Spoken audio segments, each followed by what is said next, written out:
Today I'm going to fix the oil leak in my Oregon chainsaw CS1500, and I'm going to use these little zip ties. These are 4-inch zip ties.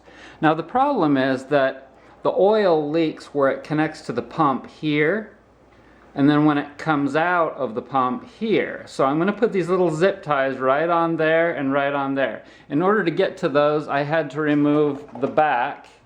It's 4 screws. 1, 2, 3, 4. That was super easy. Now, in order to clean all the oil out of the chainsaw, I had to remove this.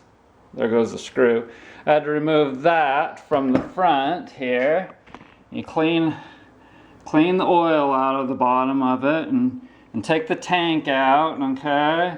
So we're going to put the tank back in and put that back onto the pump, and then put the little zip ties on the ends and clamp them down strong so that it doesn't leak anymore. Simple as that.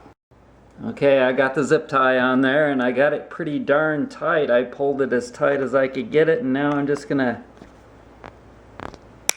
snip it off. Okay, here's the one on the front side for the, I guess you could call it an injector.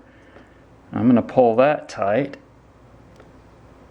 Oh yeah, that's good and tight. Now we're going to snip that off. Okay. Oops, is that going to go back in? I'm going to have to turn it. I'm going to have to turn the head of that over a bit. Yeah, there we go. Now that'll go back on. Okay, so this may be ridiculous, but I may do it anyway. Check it out. If you look on these little plastic pieces, there's 2 ridges on there. And you could actually put 2 of these zip ties on there. I think you can fit 2 of them on there, and each one will be within the ridges, and so that will make it extra sealed. Okay, so look at that. I had to turn that one to be able to get the head of that one to fit, but it works. 2 of them. Okay, there I got 2 zip ties on each hose, completely reassembled and ready to go back together. I just put 1 on this one. You know, 1 is probably good if you want to do that. You don't have to go nuts like I did, but should work.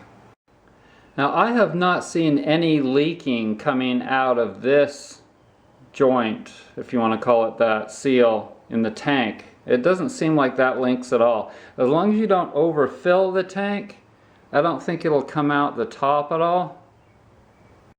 Just think, if the manufacturer had put little clamps on the hose ends in the first place, then I wouldn't have to do all this. Wouldn't that have been great? So I'm cleaning all the oil out of all the crevices, nooks and crannies, getting it all out of there. Okay, I got the motor cover back on.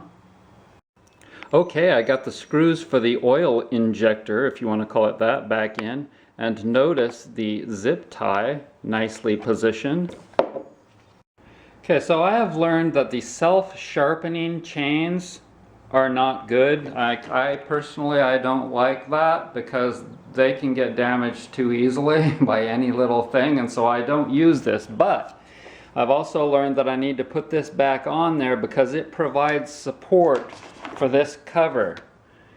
This whole back side is supported, is kind of sitting and supported by this mechanism that sits right in here.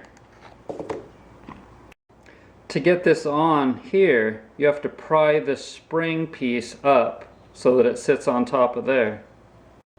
And note that this screw is smaller than all of these screws. This is a little bit smaller, and this one's even a little bit smaller. And then the 2 that hold the handle on are all longer. 2 are that long, and the other one is that long. The shorter one is that one. And there's the handle reassembled. So to get the retainer ring back in the slot, I just put it on halfway, and then I put my screwdriver on the edge of it like that, and then popped the handle with my palm, and it snapped right in. Okay, I don't see any parts left over. Oh, I didn't put that back in. Oh well. But it's all ready to go, other than I need to sharpen the chain. And I got a pack of files today and installed it into my handle. I'm ready to go. So thanks for joining me. Bye.